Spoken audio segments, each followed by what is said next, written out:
Hello hi നമസ്കാരം നമസ്തേ അസ്സലാം വലൈക്കും. ഞാൻ നിങ്ങളുടെ രാജാ സാഹിബാണ്. വീണ്ടും KSAയിൽ നിന്നും ഐക്കൺസ് ഓഫ് ഇന്ത്യയുടെ ഇന്നത്തെ ഗസ്റ്റിനെ നമ്മൾ സ്വാഗതം ചെയ്യുകയാണ്. നമുക്കിന്ന് ഇവിടെ ഗസ്റ്റായിട്ട് ലഭിച്ചിരിക്കുന്നത് ബിസ്മി ട്രേഡിംഗ് സെൻറ്ററിൻ്റെ അബ്ദുൽ ഗഫൂർ എന്ന് പറഞ്ഞ വ്യക്തിയാണ്. ആ വ്യക്തിത്വത്തെ നമുക്ക് നേരിട്ട് പരിചയപ്പെടാം. അസ്സലാം വലൈക്കും. വലൈക്കും അസ്സലാം വറഹ്മത്തുള്ളാഹി. അബ്ദുൽ ഗഫൂർ. അബ്ദുൽ ഗഫൂർ. സുഖമായിരിക്കുന്നു? ഓ അൽഹംദുലില്ലാ. ഇവിടെ സൗദി അറേബ്യയിൽ വന്നിട്ട് എത്ര നാളായി? സൗദി അറേബ്യയിൽ ഏകദേശം 30 വർഷം കഴിഞ്ഞു. 30 വർഷം. മാഷാ അല്ലാ. അപ്പം ഇവിടെ വന്നിട്ട് ആദ്യത്തെ വരവ് എന്തായിരുന്നു? നമ്മൾ ഒരു ലക്ഷ്യം വല്ലതും വെച്ചിട്ടുള്ള വരവായിരുന്നു? ഒരു എന്ത് വിസയിലായിരിക്കും ആദ്യം വന്നത്? ആദ്യം വന്നത് നമ്മൾ തന്നെ ലേബർ വിസയിലായിരുന്നു. Labour visa. ആദ്യം വന്നത് നമ്മൾ ഇങ്ങനെ വെജിറ്റബിൾ മാർക്കറ്റിലാണ് നമ്മളെ ഉത്ഭവം. അങ്ങനെ അവരുടെ കൂടെ നിന്നു. പിന്നെ നമ്മളെ വക്കാല സ്പോൺസർ വക്കാല സഹിതം എന്നെ എടുത്തു. പിന്നെ അതുമെന്നാണ് നമ്മൾ സ്റ്റെപ്പ് ആയിട്ട് പോകുന്നത്. പിന്നെ എപ്പോഴാണ് ഇതില് നമ്മുടെ ഇൻഡിപെൻഡന്റ് ആയിട്ടൊരു പുതിയൊരു സംരംഭമായി? പുതിയ സംരംഭം നമ്മൾ ഈ കട നടന്നുകൊണ്ട് നിൽക്കുമ്പോൾ തന്നെ വേറെ കടകൾ എടുക്കാൻ തുടങ്ങി. ഫസ്റ്റ് ഒരു കട എടുത്ു, ജ്യേഷ്ഠന്മാർ 2 പേരെ കൊണ്ടുവന്നു. പിന്നെ ഞങ്ങൾ പ്രദേശം എല്ലാവരും കൂടെ ഉണ്ട്. എത്ര പേരുണ്ട്? പ്രദേശം ഞങ്ങൾ 9 പേരോടെ ഉണ്ട്. പിന്നെ 2 ജ്യേഷ്ഠ 2 മക്കളും ഉണ്ട്. അങ്ങനെ ഓരോ ആൺകുട്ടികളെ 2 പേർക്കുള്ള 2 ആളോടെ ഉണ്ട്. ഫാമിലി ആയിട്ട് മലപ്പുറത്ത് നിന്ന് കുറ്റി ഇവിടെയാണ് കൂടുതലായിട്ട് ഇവിടെ തന്നെ ഉള്ളത്. മക്കള് എത്ര പേരാണ്? എനിക്ക് 4 പേര്. അത് 3 ആണ്, 1 പെണ്ണ്. മൂത്ത മകൻ നാട്ടിൽ പഠിക്കുകയാണ്. ഇത് കഴിഞ്ഞിട്ട് വേണം കൊണ്ടുവരാൻ. മോനാണോ? മകനാണ്. ബീഹാറിലാണ് പഠിക്കുന്നത്. അവന് സൈക്കോളജിന് PG ചെയ്തുകൊണ്ടിരിക്കുകയാണ്.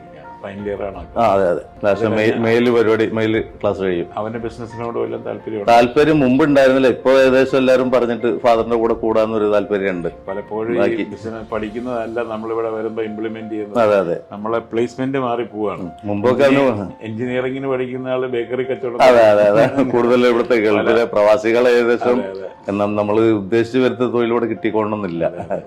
കറക്റ്റ് ആയിട്ട് അത് ഇത്ര നാള് കഴിയുമ്പം ആ പ്ലേസ്മെന്റ് നമുക്ക് ആപ്റ്റായിട്ട് വരും. അപ്പൊ നമ്മള് ലേബർ ആയിട്ടാണ് ഗഫൂർക്ക പിന്നീട് അതിനെക്കുറിച്ച് ഓരോന്നിനെ കുറിച്ച് പഠിച്ചു. പിന്നെ ഈ സൂപ്പർ മാർക്കറ്റ് എന്ന് പറയുമ്പോഴത്തേക്ക് ബിസ്മി സൂപ്പർ മാർക്കറ്റ് സ്റ്റാർട്ട് ചെയ്തപ്പോഴത്തേക്ക് ഇപ്പം ഏകദേശം എത്ര? ഇപ്പോ നമ്മൾ ബിസ്മി ട്രേഡിംഗ് ആയിട്ട് 2 വർഷമായിട്ടുള്ളൂ ലൈസൻസ് എടുത്തിട്ട്. ഇപ്പൊ നമ്മൾ ഈ സൗദി ഗവൺമെന്റ് ട്രേഡിംഗ് ലൈസൻസ് ഉള്ളത് ഓപ്ഷൻ വന്നിട്ട് തന്നെ 2 വർഷം ആവണുള്ളൂ ഏകദേശം. മുമ്പ് നമുക്ക് ഇവിടെ സ്പോൺസർ കീഴിലായിരുന്നു. പിന്നെ അവിടുന്ന് നമ്മൾ മറ്റു ഷോപ്പുകൾ ഉണ്ടല്ലോ, മറ്റു ഷോപ്പുകൾക്ക് എഴുതിക്കോളൂ, ഇതെന്റെ പേരിൽ ഇരുന്നോട്ടെ എന്ന് പറഞ്ഞു പുള്ളി. അപ്പൊ പിന്നെ നമുക്ക് അത് മാറ്റാൻ പറ്റില്ല. അത് നമ്മളെ പേരിലല്ല, അത് സ്പോൺസർ പേരിലാണ്. അത് കമ്പനി ആക്കി. മറ്റുള്ള കടകളൊക്കെ നമ്മൾ കമ്പനി ആക്കി ട്രേഡിംഗിലായി. ഇനി പുതിയ അടുത്ത് തന്നെ ഉദ്ഘാടനം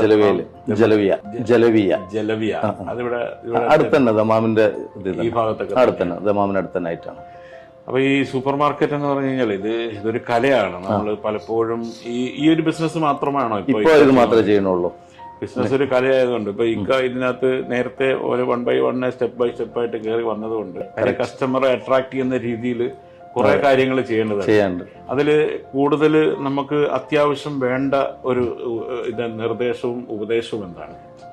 നമ്മൾ അങ്ങോട്ട് കെയർ ചെയ്യണം. എന്താ സുഖാണോ വെറുതെ ചോദിക്കണം. നമുക്കിപ്പോ സൗദികൾ വരുമ്പോ ഇവരുടെ കൾച്ചറാണ്. ഇവർക്ക് അതെ അതെ. ഇവർക്ക് ഒരാളെ ഇങ്ങനെ പരിചയപ്പെട്ട് കഴിഞ്ഞാൽ പിന്നെ നമ്മൾ വിട്ടുപോകില്ല. പിന്നെ അവർ വിലയും കാര്യങ്ങളൊന്നും നോക്കൂല. കസ്റ്റമേഴ്സ് ആണ് കൂടുതലതെ. എപ്പോഴും അവരുമായിട്ട് ബിസിനസ് മെയിൻറ്റെയിൻ ചെയ്ത് പോകുന്നു. പുതിയ രീതിയിൽ വന്നതിന് ശേഷം മറ്റേ കഫീലിന്റെ ഇതിൽ വന്നതിന് ശേഷം നമ്മളെ നിയന്ത്രിക്കാൻ ആരും അങ്ങനെ ഇല്ല. നമ്മളെ സ്വന്തം ഇഷ്ടത്തിനാണല്ലോ. അതിനു മുമ്പ് ഇവരുടെയൊക്കെ ആധികാരികത കൂടുതൽ നമ്മളെ ബുദ്ധിമുട്ടുണ്ടായിരുന്നു. എപ്പോഴും അവരുടെ മുമ്പിൽ ഉണ്ടായിട്ടുണ്ട്. അങ്ങനത്തെ ഒരു നിപ്പ് നിൽക്കേണ്ട ഒരു ഇതില്ല. ഇപ്പൊ അങ്ങനെയുള്ള പ്രശ്നങ്ങളൊന്നും നമ്മുടെ നാട്ടിൽ സ്വന്തമായിട്ട് ബിസിനസ് നടക്കുന്ന പോലെ തന്നെ ലൈസൻസ് ഉള്ളതിന്റെ പേരിൽ യാതൊരു പേടിയും പേടിക്കണ്ട. പിന്നെ നമ്മൾ അക്കൗണ്ട്സ് ഒക്കെ ആണെങ്കിൽ തന്നെ നമുക്ക് കറക്റ്റ് നമ്മളായി തന്നെ വരും.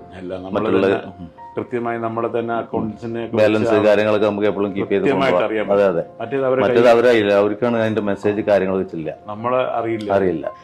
പിന്നെ നമുക്ക് ഈ പറഞ്ഞ പോലെ സൗദി ഗവൺമെന്റിൽ നിന്നും ഇക്കാക്ക് ഈ ഒരു സംരംഭങ്ങൾ ചെയ്യാൻ വേണ്ടിയിട്ട് എത്രത്തോളം ഹെൽപ്ഫുൾ ആയിരുന്നു? നല്ല ഹെൽപ്പാണ്. ഇപ്പൊ നമ്മൾ ലോൺ എടുക്കണമെങ്കിലും, നമ്മൾ ലോണൊന്നും എടുത്തിട്ടില്ല, ലോൺ എടുക്കണമെങ്കിലും ഈ ബിസിനസ് നമ്മൾ LLC ആക്കിയതിനു ശേഷം ഒരുപാട് ഹെൽപ്പാണ്. എല്ലാ മേഖലകളിലും ഓഫീസേഴ്സിലൊക്കെ ചെന്ന് കഴിഞ്ഞാൽ ഭയങ്കര നല്ല റെസ്പെക്ട് ആണ്. മുമ്പ് അങ്ങനെ ഉണ്ടായിരുന്നില്ല. നമ്മൾ സ്പോൺസർ ചെയ്യില്ലാകുമ്പോ കഫീൽ അത് അങ്ങനെയുള്ള ഇതുണ്ടായി. ഇപ്പൊ അങ്ങനെ ഒരു ഷൂട്ട് ഔട്ട് ഒന്നുമില്ല. ഇക്കാടെ ബിസിനസ്സിന് നമ്മളെ കൂടെ കുറച്ച് പേരുണ്ടാവും, നമ്മുടെ തൊഴിലാളികളും നമ്മളെ ബ്രദേഴ്സും തൊഴിലാളികളും നല്ല സഹകരണമാണ്. അതൊക്കെയാണ് നമ്മളെ വിജയം. സഹോദരങ്ങള് എത്ര പേര് കൂടെ ഉണ്ട് ഇക്കാടെ ഫുൾ സപ്പോർട്ടായിട്ട്? സഹോദരങ്ങളും തൊഴിലാളികളെല്ലാം നമ്മളെ സപ്പോർട്ടാണ്. ഞാൻ തൊഴിലാളികളായിട്ട് ഭയങ്കര ഒരു ഫ്രണ്ട്ഷിപ്പാണ്, എടാപ്പോടെ ബന്ധാണ്. അതുകൊണ്ട് തൊഴിലാളികളെ നമ്മളെ ഒരു മുതലാളി നൽകി ഞാൻ അവരെന്നെ കാണാറില്ല, ഞാനൊരു പണിക്കാരൻ എന്നുള്ളതൊക്കെ അവർ കാണാറില്ല. അത് കാരണം എല്ലാവരും നല്ല ഫ്രണ്ട്ഷിപ്പാണ്. അതിന് നമ്മളെ വിജയോട്ടാ. നമ്മൾ തൊഴിലാളികൾ അങ്ങനെ കാണണം. നമ്മൾ എപ്പോഴും ഫ്രണ്ട്ഷിപ്പ് നിലനിർത്തണം. അവരുള്ളതാണ് നമ്മളെ വിജയം. അവരുണ്ടെങ്കിലേ നമ്മളുള്ളൂ, നമ്മളുണ്ടെങ്കിൽ അവരുള്ളൂ എന്ന് പറഞ്ഞ കൂട്ടാണ് ഇപ്പൊ. അതെ, വലക്കുമേലും കിടക്കാം. അതന്നെ. പിന്നെ ബ്രദേഴ്സ് നല്ല ആക്റ്റീവാണ്. ബ്രദേഴ്സ് ഇപ്പൊ ഞാൻ പറഞ്ഞല്ലോ, മൊത്തം ഞങ്ങൾ 9 പേരുണ്ട്. മൂത്ത ജ്യേഷ്ഠൻ ഇപ്പൊ അടുത്ത് ഒഴിവാക്കിപ്പോയി, നിർത്തിപ്പോയി. കാരണം പുള്ളി ഷുഗറൊക്കെ വന്നതിന്റെ പേരില്. പിന്നെ എന്റെ നേരെ മൊത്തം ഒരാളുണ്ട്, പുള്ളിന്റെ മകനും ഉണ്ട്. ഒരു ഷോപ്പ് അവിടെ ഉണ്ട്, എല്ലാവരും ഉണ്ട്. പിന്നെ താഴെ ഉണ്ട്. എല്ലാവരും ബിസ്മി, എല്ലാവരും എന്റെ കൂടെ തന്നെ, എല്ലാം ഒരുമിച്ച് തന്നെയാണ്. ബിസ്മി എന്ന് പറയുമ്പോ തന്നെ ആ പേരിട്ടതാണ്. ഒരു ഒട്ടകത്തെ ചുമക്കാനുള്ള വ്യാഖ്യാനമുണ്ടെന്നാണ്. അത് അങ്ങനെ ഇട്ട പേരാണോ? അങ്ങനെ ഇട്ട പേരെന്നെ. ഒരു തുടക്കം എല്ലാത്തും ബിസ്മി തുടക്കം അങ്ങനെ തന്നെ. 7ാമത്തെ ശാഖയിലേക്ക് എത്തി. ബ്രദേഴ്സ് സുഹൃത്തുക്കള് ഒരാളെ പോലുള്ളൂ. സുഹൃത്തുക്കളുണ്ട്, നാട്ടിൽ നിന്ന് വന്ന പേര് മുസ്തഫ.